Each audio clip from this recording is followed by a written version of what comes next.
Well, let's look at kind of the next thing that has to follow. It's one thing to say, well, Christ is the pattern for the Christian life, taking those principles and the teachings of Christ as they're expanded in the New Testament, as they were foreshadowed in the Old. And that's the pattern for the Christian. And it's another thing to say, but that's also the pattern for serving the church or in a family, leading. But that's a nice thought, but then, how do you fuel that? And how do you rethink service in the church and in the home? Again, there are many good books out in the last 20 years in particular. There's been quite a lot of emphasis on ecclesiology, the doctrine of the church. Maybe in the last 30 years, there's been, 30 years ago, maybe a lot of rethinking of the doctrine of the gospel, maybe a more God-centered kind of thinking of it from the perspective of the eternal God, which has been a great help to us. But then that's been working its way out, and that's good and natural. We can't just stop with the gospel. You think about the 5 solas of the reformers. Well, those are good, but what about church? And so in the last 10 years, I'd say, it's been a lot of rethinking of the church. I work with a Christian publishing company, and anytime we talk to someone that we would like for them to write a book, and we would like to publish it, we say, and they say, well, what topic? And so generally we give them a lot of freedom because they're busy. Men like Jeremy Walker, Ian Hamilton, Conrad Mbewe, Joel Beakey actually agreed. I was quite shocked at that. It's 3 years away, but he agreed. And so these men are busy and they're godly, and so we trust them. We say, well, what topic do you feel really needs to be said? And up until about a year ago, every one of them said, well, I think we need to talk about the church. I'm like, no, not that topic. Like everybody's written on that topic in the last couple of years. But it's a good thing. So you can go to topics on church and family, and you say, well, this is how we refashion or recalibrate our thinking on leadership in the church and the family. And that's not a bad thing. But I do think it's better if that's not the first thing. I would say the first thing would be to go back to the scriptures, and those books will point you to the scriptures if they're good books. And you go back to the scriptures and you ask yourself, so how did Paul follow Christ here? Did Paul endure well? Let's quickly get a look at Paul. 1 Timothy chapter 1, verse 1, and 2 Timothy 1:1. I'd like to compare those quickly. If you went to seminary and you're, over 29 years old, if you went to a Christian college and you had a lot of friends that were going into the ministry, then you're old enough to know that most don't continue. Most of my friends I went to college with, that, we sat around and talked about, a Christian book we were reading and things we were learning, and what we were going to do, where we're going to pastor, was it going to be missions? We would sit around and talk, and I would say over half of those men have thrown their hands up and said, I've been treated so wrong by this church, and my wife left me, and this happened, and I just give up. I'm done with that. Now, of those that remain, let's say 40% of the men that I've been in school with at my age are still in the ministry, then there's a second question. Okay, you're still in the ministry, you're still drawing a paycheck, but are you running faster, better now than you were at age 30? That's a hard, rare thing. I do have some friends that are. An older gentleman that some of you may have heard before, Richard Owen Roberts, who befriended me, he's in his 80s. Last time I visited Roberts, he's kind of curled over now as his body's gotten older. He's late 80s, and he's like this, and he can't look up, so he has to look at you like this because he can't do that anymore. He's still preaching. He's still writing. He's writing a book on regeneration for Media Gratiae to publish. he's still going. A few years ago, I took a group of youth to help him work in a warehouse that he had full of books that he sells. And I said to him, can you pay us by doing a Bible study with our college-age kids that I'm about to bring up? So we all had supper with him one night, and he sat down and did the Bible study on Colossians 1. And he just sat there, and it was very informal. He just kind of walked through the chapter. But he looked at the young people, and he said, at that time he was like 85. He said, I'm 85. I've been a Christian, because I think he was converted very young. So I've been a Christian maybe 70 years or whatever it was, 75. He said, and I am more excited of the thought of areas of my life that are yet to be conquered by Christ. You know, ground yet to be taken, paths yet to be traveled. He says the thought of holiness and becoming more like Christ day after day. He said, I feel like a kid in a candy store. It's pretty rare. So let's see if Paul endured well. No use following a guy that, you know, at age 50 throws his hands up and says, I'm tired of church. They don't treat you right. So let's look at 1 Timothy 1:1. Paul, an apostle of Christ Jesus, according to the commandment of God our Savior, and of Christ Jesus, who is our hope. Well, that's what he writes early on. Now, later, 2 Timothy 1:1. You're familiar with the context of 2 Timothy? His last book. Not a glorious send-off. Not Paul, our hero, the champion follower of Christ, you know, the missionary, the pastor, who's written by God's direction half our New Testament. Not Paul as an older man being surrounded like Rutherford was by friends saying, you know, God used you. Or like John Wesley. Wesley was surrounded by all of his like lieutenants, his assistants, and they were all whispering at his deathbed, oh, you know, God used him in such a great way. I said, oh, it's been such a great thing. Oh, you know, he was, and he set up, and now Wesley was cantankerous all of his life probably, but he was cantankerous at old age too, and he set up and rebuked them right before he died. So, you know, that's a nice thing to do to your friends. Give them one last rebuke, and then you die. And he said to them, no, the best thing was he was with us. That described, in Wesley's mind, the Great Awakening over there. It was God drawing near. Well, how did Paul end? If you read 2 Timothy, it's quite heartbreaking. He's in a Roman jail, probably the final imprisonment of Paul. It's not the house arrest where everybody gets to come up and he gets to teach. He's chained to guards. He's cold. He has to ask Timothy, can you please come to me?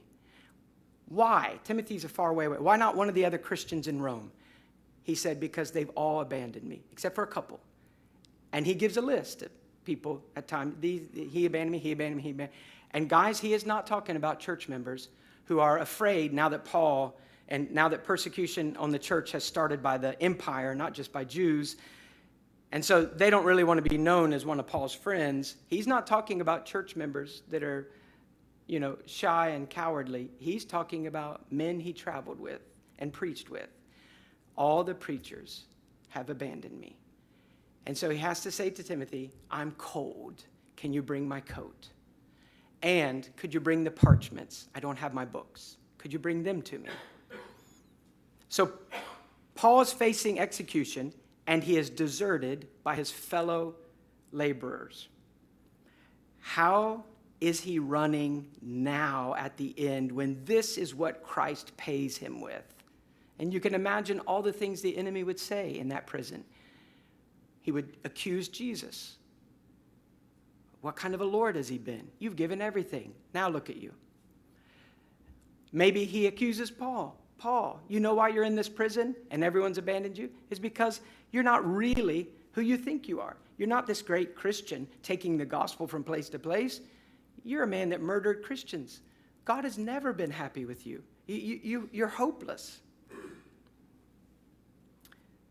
2 Timothy 1:1, Paul, an apostle of Christ Jesus, by the will of God, according to the promise of life in Christ Jesus. Well, flip back to 1 Timothy, back and forth, just in your own Bible. Not much difference, guys. Different words, same concepts. Paul, an apostle of Christ Jesus. Paul, an apostle of Christ Jesus. According to the commandment of God our Savior. And in 2 Timothy he says, by the will of God. According to the, let me get it right now. And then he says, and of Christ Jesus, who is our hope. And then in 2 Timothy he says, it's by the will of God I'm an apostle, and it's according to the promise of life in Christ Jesus. It's the same things that grip Paul when he's about to die and he's deserted by the church leaders. How many of them had he pointed to the Lord, but now they've abandoned him? So, how do you endure well? So what we want to look at in this second session is the fuel and how it fashions. What fuels your ministry? What fuels your teaching the Bible? What fuels going to a funeral today? A couple of our gentlemen will have to escape and go to a funeral. What fuels going to, the hospital, or talking again the 100th time to a person in the church that you've talked to 99 other times, and it's the same problem, and you've prayerfully prepared your heart so that when you say to them things that are true, it's in the right way, loving way? What fuels that? Well, there are so many fuels for the ministry. You go up to a gas station and have all the different options. That's nothing compared to what you're offered. There are hundreds of fuels you can run on. Basically, they're all versions of pride. I love it when I preach and the people come up and say, wow, Pastor, I had never thought of that before. Or, wow, Pastor, I'd never seen it in that light before. Or, I was praying about that this week, and that's exactly what I needed. And I go home, and I have this drug, this fix that I'm getting from the church, that I'm important, I matter. You don't notice it until they quit saying it. Then you think, don't I matter? Aren't I important? Don't you still think I'm just such a wonderful pastor? Because that week, nobody said anything. Maybe you serve in a church and one of the people next to you, he has different gifts than you, and everybody's always saying, wow, so wonderful. And then you preach and, yeah, well, thanks, and what fuels your choices? Is it the same fuel that fueled Paul? Because if you're going to follow Christ, you're going to be following Paul as he follows Christ. You're going to have the same fuel. You cannot walk the same path that we're going to look at that Paul walked, which was imitating Jesus Christ's walk in a different context. You will never walk that path with a different fuel. You can look like you walk the path, but you will divert. 1 Timothy, 2 Timothy, that will not be your story. What fuels you? What fashions your choices? How do you talk to someone at the hospital? How do you talk to a child who says, I want to be a Christian? How do you talk to a husband who is leaving his wife? And to the wife who thinks life is over? How do you talk to the piano player who's causing trouble? Or to the deacon who doesn't ever even come to church? How do you do those things? How do you pastor? Now, Paul, you do realize he kind of pastored a long time before he pastored. I mean, he was a Pharisee, and a Pharisee of the Pharisees. And Paul would have had a very definite pattern of, this is how we serious, holy Pharisee Jews, which were admired in his day, this is how we do church.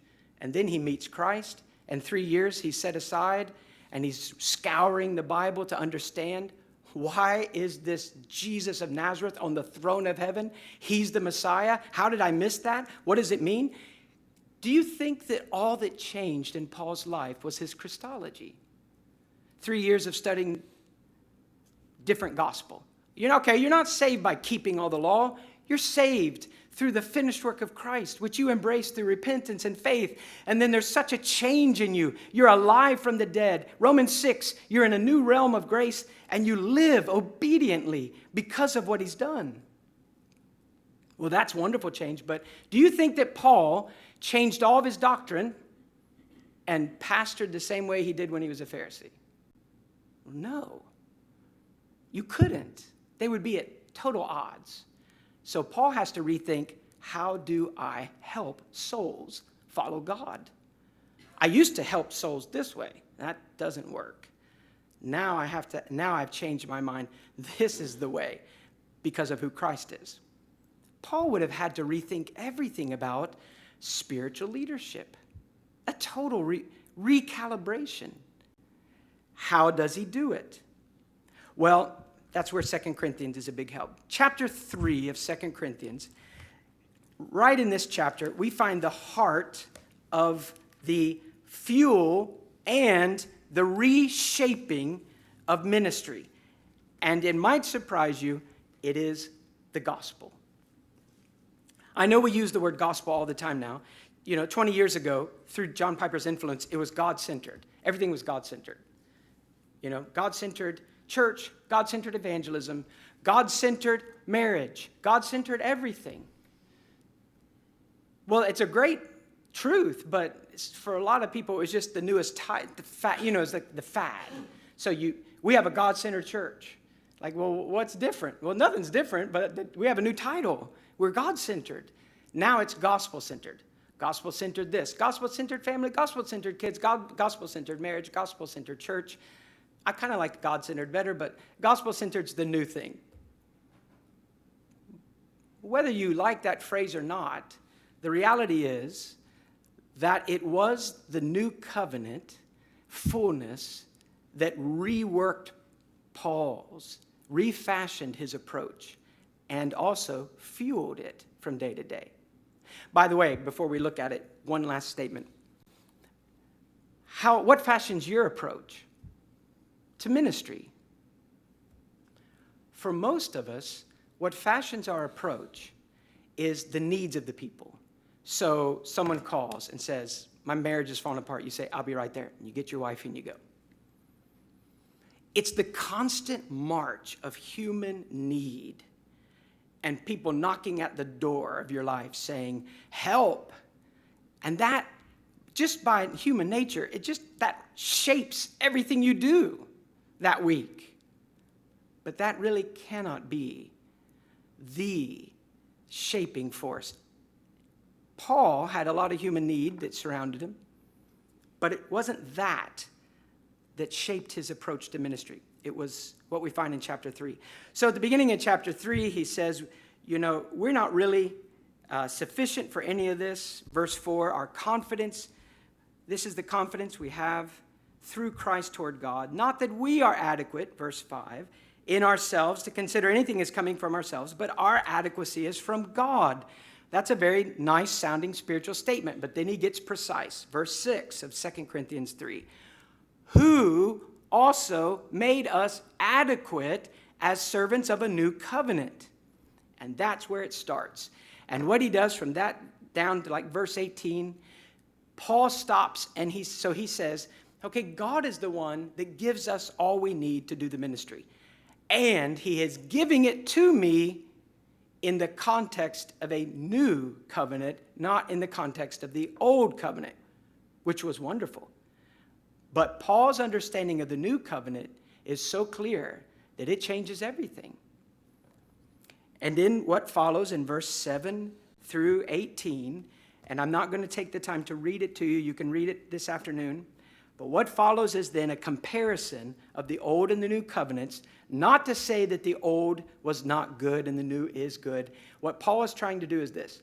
I want to show you what an extraordinary, indescribable privilege it is to serve the church, the people of God, in the new covenant compared to the old. It's so extraordinary. It reshapes how I think. It fuels the day-to-day choices. No complaints when I'm persecuted. No changing my ways when it's hard. Why not?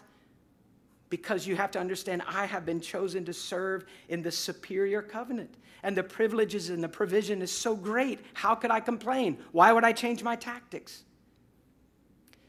So it is Paul's understanding of the new covenant, the fullness of it. It is the grip that those realities have upon his soul, not only as a man who has experienced it, chapter 4, verse 1.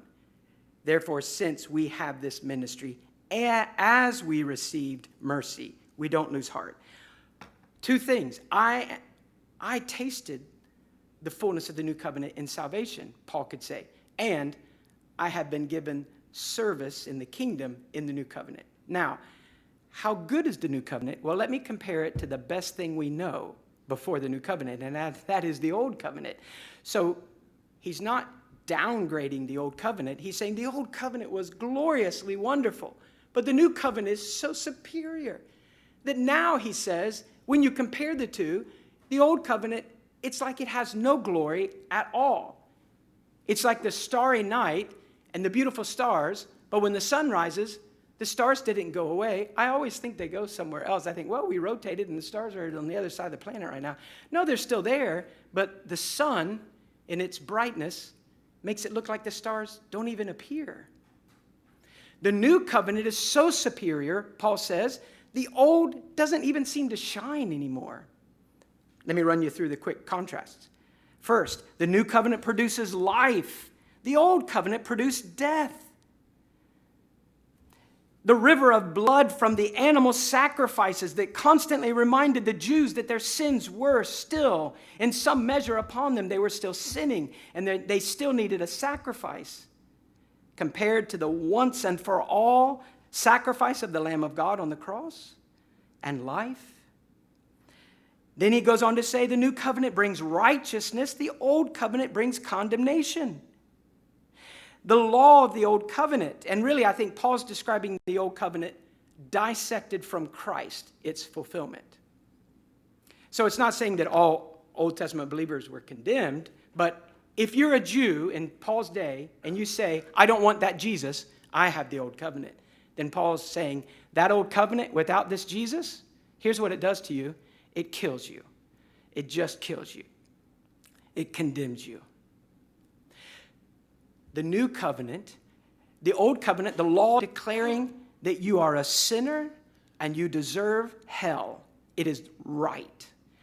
And if you try to use that law to scrub yourself up and make yourself better, Romans 7 says it just makes you worse. You just make a mess of things. You get worse. John Bunyan's picture in The Pilgrim's Progress. A woman goes into a dirty attic. She has a broom. There's dust everywhere. It hasn't been cleaned in years. She starts to sweep. She sweeps harder and harder and harder. You ever tried to clean a dirty attic? Like a really dirty attic. Like you buy a house and you look at the attic and you start to sweep and all the dust goes up in the air, chokes you. You leave the room. You come back in an hour. It looks just like it did before you touched it. In Bunyan's Pilgrim's Progress, then a person comes in with a bowl of water and they throw the water here and there, and then the dust is wet and it settles and they can clean it up. And the water, Bunyan says, is grace, the love of God in the soul. The old covenant just stirred you up, condemned you, exposed you. It's an MRI. It shows you what's wrong on the inside, but nobody ever gets an MRI to fix what's wrong on the inside. The new covenant makes you right with God. The next, he says, the new covenant endures forever. The old covenant was designed to be temporary. Next, the new covenant provides a face that we focus on, that transforms us from glory to glory, from one stage of holiness to the next, to the next, to the next. But the old covenant provided a face that terrified. And he's comparing looking unto Jesus, by faith, seeing him in Scripture and being made into his image as we love him. And the old covenant looking at the face of Moses, which terrified them because they had just sinned against this God with their golden calf. And Moses comes out of the church building, which is now on the outside of camp. And he comes out and his face glows with the glory of God. And they are terrified, so he has to cover it. Now, guys, we ran through those real quickly, but let me just say, can you not see that as a minister facing so many needs and complaints and fears in your own heart and despair and your own sinfulness and sluggishness and the enemy outside, as well as the struggles within, can you not see that being made a servant in a covenant that produces life instead of death, that makes men and women righteous instead of just condemning them, that endures forever, so you never have to you never have to shift gears and say, well, now we're doing a different thing. We were doing the gospel, but now it's something different. And it provides the transforming power as they gaze upon the Savior instead of the terrifying power of gazing upon the law. Can you not see that would get a man out of bed to go have that unpleasant talk? We have 6 elders at the church where I pastor. 2 of us are full-time. 1 of us is 20 hours a week, and the rest are, lay pastors. And so we all try to shepherd together.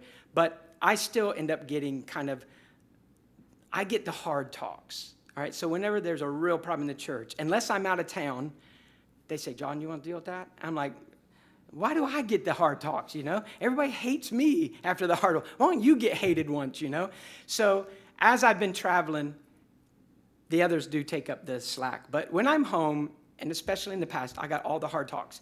And I don't like hard talks. I would just rather saw my arm off than have one of those talks, A complaining person that says, nobody in this church cares about me. I'm going to go to another church, and I have to go talk to them. And I can't say to them, oh, poor you. I love you. I think you're great. That's not the cure. I say, oh, I'm sorry you feel that way. But really, have you seen yourself in light of Christ? Have you seen the pride of that? And have you loved others? And all these other things that they don't want to hear. So when I put my hand on the doorknob to go into a room to have a terrible talk that I think, apart from a miracle, this is going to turn out bad. One of the things I remind myself of is 2 Corinthians 3. But I am serving in a covenant where God really guarantees that every true Christian will be brought to completion, and he will work. So why am I fearful? If I think this person is a real Christian who's struggling in this time, why am I fearful that it's just all going to fall flat? So, what fuels us? The superiority of the new covenant. But how does that change the way you pastor? How does that refashion you? Let me give you a few things. Again, I can only suggest them because of our time. Chapter 2, verse 14, 15, and 16. In chapter 2, we get the context of all this autobiography, and that is that Paul has written another letter to Corinth, and it's a pretty severe letter. We don't have that letter. He wrote quite a few letters to Corinth. So he writes this letter, and in verse 12, he's going about doing evangelism. He's carrying on the missions of the gospel, and he comes to a city called Troas. So verse 12, chapter 2, when I came to Troas for the gospel of Christ, and when a door was opened for me in the Lord. So we know what he's talking about. We see it in the book of Acts. He comes to a town, but God himself has made an opening. People are interested. They want to know what Paul says. They're not rejecting. They're hungry. They're eager. And Paul says, but because I did not find my brother, Titus, because he didn't meet Titus in Troas, he said, I had no rest for my spirit. So I took my leave of them and went to Macedonia. Now what's happening is this. He sent Titus back to Corinth to check and to see how did they respond to this letter that I wrote that was a hard letter. Because there's a lot of false teachers. And they're saying, Paul's worthless. Paul's a jerk. Don't follow Paul. Follow us. It's a different gospel. And Paul is concerned that the hard letter would be received in the wrong way, and maybe the Corinthian church would go off the rails and apostatize and prove that they never really were following Christ. And Paul, as a pastor who understands the sovereignty of God and the power of the gospel, is so grieved and restless in his heart because he has not yet heard back from Titus. Titus, go find out. Are they going to follow Christ or are they going to turn away from Christ? Titus goes, meet me back at Troas. Titus isn't there. God creates an opening in a new city for the gospel. And Paul, the great evangelist, says, having no rest in my spirit, not knowing what's happening with Corinth, I just kept moving on. It's not the Paul that we think of. We think that Paul would never get so down in the dumps that he would not preach.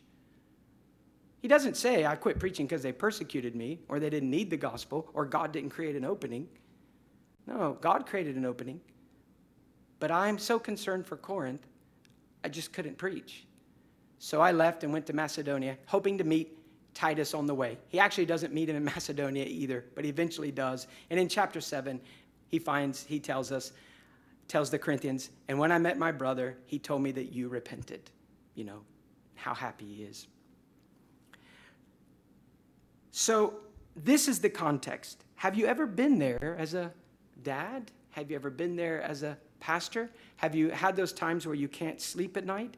There are streets in our little town that it took me years and years to drive down again because people that I loved and spent a lot of time trying to help, who were members of the church, after a few years said, well, this church isn't any fun, and they went off.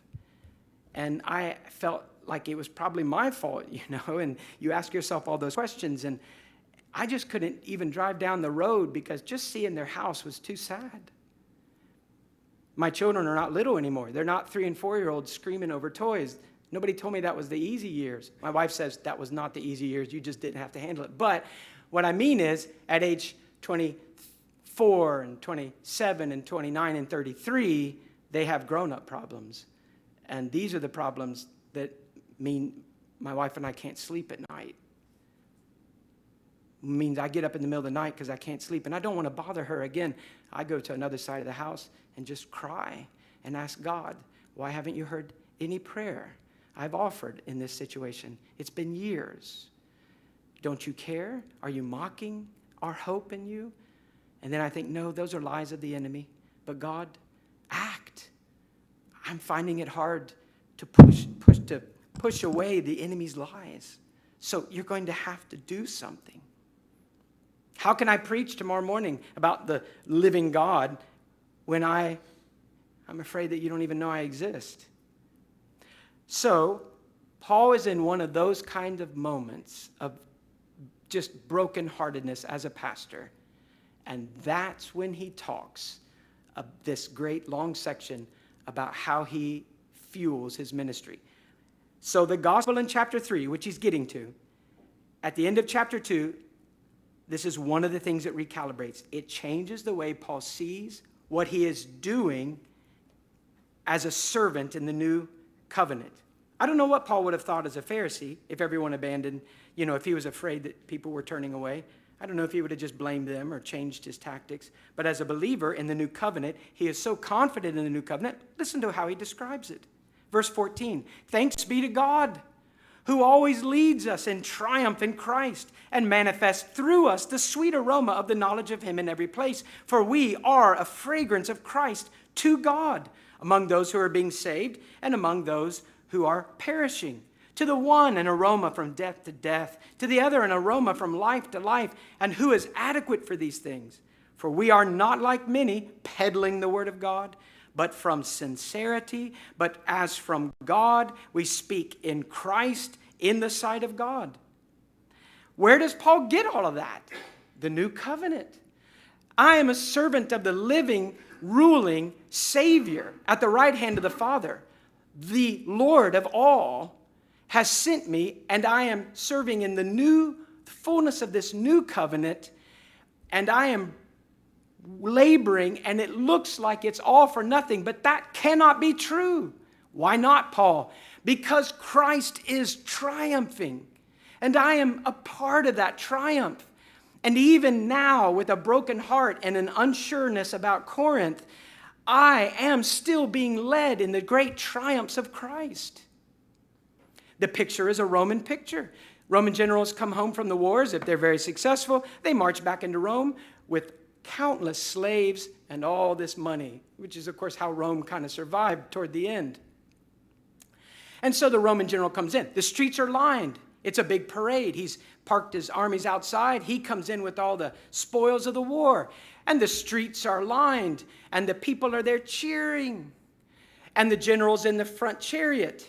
And sometimes he'll have some lieutenants with him, some captains, some of his officers who were in the campaign. And behind them is this long string of slaves. Christ, Paul says, is triumphantly marching in his work, in the spread of the kingdom. He is triumphantly moving forward to that great goal of ruling over everything. I mean, he is accomplishing the good plans of the Father at his right hand. And we, his servants, are with him. It's his triumph, but we get to share in it. And the streets are lined, and when they lined the streets, they would offer sacrifices to the Roman gods. All the smells of the sacrifices. And Paul says, well, not the Roman gods. No, we are in serving God in El Dorado, Arkansas, in 2023, with all the ups and downs. You are a part, a small but real part of the triumphing of Christ. No matter what it looks like in the moment, if you're following and serving in the way that he has commanded, you are a part of that. And he will triumph. So this is not worthless. And there's an aroma, there's a smell going up the whole time. Paul says, it's the smell of Christ. It's the smell of the knowledge of God. God, through our ministries, even at the hardest moments, because of the triumph of Christ, because of the new covenant guarantee, Paul knows that his life, by God's work, it smells like the knowledge of God to people. And to the Father, he says, I smell like Christ. And to people, some people smell that and they hate it and they run away from me. And some people smell that and they run toward God. They run to me. And Paul can't change that. The real tragedy is not that people run away from us because we represent God. That is tragedy. But there's a greater tragedy, and that would be if you didn't smell. And they meet you, and you're just another good old boy, backslapper, car salesman at the back of the church door, shaking everybody's hand, telling them that they're your long-lost best friend that you never met. And why you'd be so great at this church, and you're building your own little kingdom, but you don't smell like Christ. So, Paul is confident at the lowest moment that Christ is triumphing. That means Paul's labor is part of that triumph, and there is an aroma rising up to God at the hardest moment of ministry. We are smelling like Christ. And there is an aroma of God going from our lives. We are smelling like him, so it is not a waste of time. Let me give you another way that we see the new covenant recalibrate. It's how Paul thinks of himself in relationship to the church. I don't know how Paul thought of himself in relationship to the Jews when he was a Pharisee, but it wouldn't have been like this. And my question is, has the fullness of the new covenant and the realization of who these people are we serve, children of the living God, temples of God, has that changed the way we serve them? So in chapter 3, verses 1, 2, and 3, I'm going to have to give you quickly. There's a picture here, and then there's another one in chapter 4. I'll just stick to those two. In verses 1, 2, and 3, look what he says. Are we beginning to commend ourselves again, or do we need, as some, letters of commendation to you or from you? You are our letter, written in our hearts, known and read by all men, being manifested that you are a letter of Christ, cared for by us, delivered carefully by us, written, not with ink, but with the Spirit of the living God, not on tablets of stone, but on tablets of human hearts. God has worked in your hearts. You're a letter of Christ. You don't belong to us. We just serve you like a postman. We make sure you get to where you're supposed to go, safe. When Paul thinks of the new covenant, he is so sure that God is at work in the Christian that he sees them as Christ's letter, and he is their servant. He's the one that is there caring for them. It's hard to look at the church, and I am talking about the true Christian. It's hard to even look at the true Christian at times and see that is the letter of Christ. Sometimes you think, that is Mrs. So-and-so. When we first planted the church in New Albany 23 years ago, there was a lady who was always frustrated with me. So on Monday, she would call me and say that she had questions. She didn't have questions. She had issues and suggestions. And I think, okay, here it comes. Phone rings, and I think I should just quit. I mean, for year one. I should quit. So, hello, yes, Mrs. So-and-so? Yes, yeah. Yeah, I know. Well, I appreciate you saying that. This is why we don't do that, Let's just take the young people to get ice cream instead of being in the sermon. That's kind of hard for young people. Well, we don't have much time to teach them, so let's not take them for ice cream on Sunday or Wednesday night. Let's take them for ice cream on Saturday. Why don't you get all the kids together in church? There's only 10 of them. Why don't you take them to get ice cream? That's a great idea, Mrs. So-and-so. Next week, it was something else she didn't like. I renamed Monday her name. I can't tell you. Starts with an N. I would say it's this day. It's Mrs. So-and-so day. It's not Monday anymore. It's Mrs. So-and-so day because she's going to call. And she did until she left the church. How do you love a person that's making life difficult? Well, can the fullness of the new covenant and what God is doing for sinners and the mercy he has shown you, can that change the way you think of other people? And so in those first 3 verses, the picture is Paul's letter of commendation. Now, back then, of course, if you showed up, no internet, no pictures, how do we know that you're Paul? How do we know that you're from the apostles? How do we know that you're telling the truth about this Jesus? Well, here are my letters of commendation. Here's Peter and John, and here's these churches next door. So Paul has already spent a long time with the Corinthians by now, and he says, do I need to get new letters of recommendation to you? I mean, if I go home after traveling and preaching in New Albany, Mississippi, Christ Church New Albany will not say, who are you? You got any credentials? They'll say, oh, hey, John, good to have you back. What are the credentials of the pastor? What are the credentials of a leader in the new covenant? When I was young, my pastor had an office. He terrified me. He was nice. I was just a kid, so he's the preacher. I was terrified of him. And on his wall, there were all the diplomas. Nothing wrong with that. I have 3 diplomas. I don't know where they're at. I think my wife knows where they're at. I would be okay with them all being in the trash can because your diploma, your letter of commendation, what gives you credit in the kingdom is not the seminary, though that's good. It is the people. If you have served the people for a while, if you have labored to love your family as Christ loves the church, whether they're embracing or rejecting the gospel, how you're treating them becomes a letter. Think about the Christians. A person is serving in a church, and the Christians are benefited. People are being saved, maybe very slowly, maybe only a few, but there's a real work of God in their hearts, and they're growing in Christ likeness, and they love the Lord, and they love people, and they pray, and they want to live holy lives, and they love the scriptures. And you come back in 5 years, and so Doug is fairly new here, so we'll use him as the example. You come back in 5 years, and you look at the church, and the Lord, of course, did work before Doug got here, but you say, well, what's happened in the last 5 years? If you see people's lives flourishing, then you think, oh, those are Doug's letters of commendation. I think he really was sent by Christ. If you see genuine Christians languishing, and the church is bitter, and the true Christians are hungry and starving, you look at Doug and say, I don't think he was sent by Christ. Now, I'm not talking about being popular with the people in the church being full every week. Paul wasn't popular, and the churches weren't always full when Paul was there. The false teachers tended to be more popular.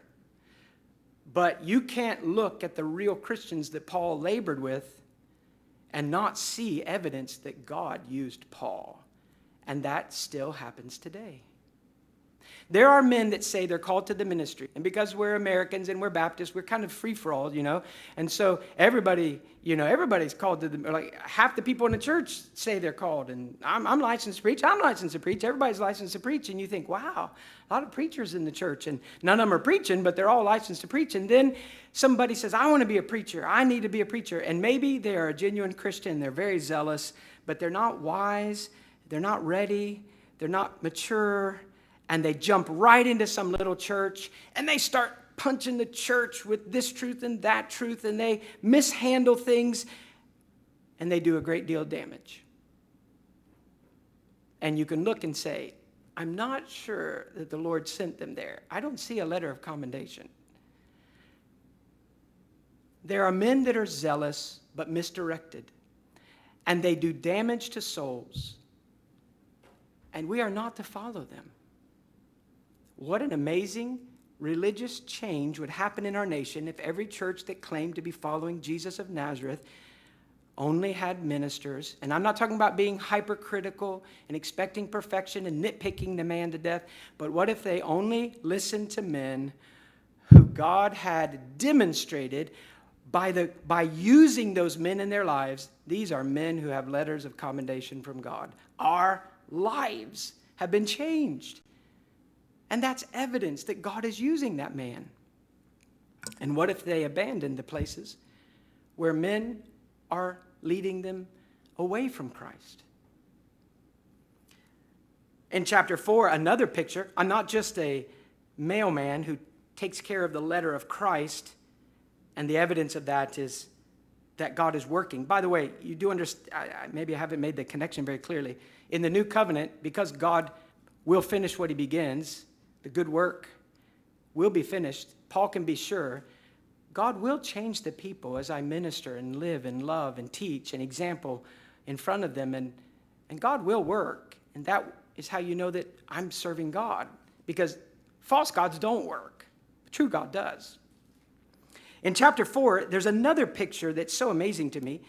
In verse 5, he says, we do not preach ourselves, but Christ Jesus as Lord, and ourselves as your bondservants for Jesus' sake. Now that's the New American Standard. Who has an ESV? Okay, why don't you, second row, read verse 5 in the ESV. Read it clearly. Verse 5. 2 Corinthians. You went to sleep, didn't you? I caught you and called on you. All right, 2 Corinthians 4, verse 5.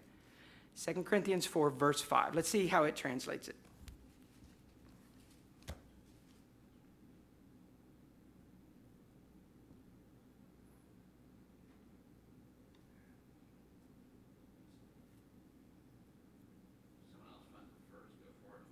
Somebody else got it? Okay, we got front row over here. 4, verse 5. For what we proclaim is not ourselves, but Jesus Christ as Lord, with ourselves as your servants, for Jesus' sake. Okay, I'm still having trouble. I don't like that translation. I don't like the New American Standard. I don't like the ESV. Anybody have the New King James?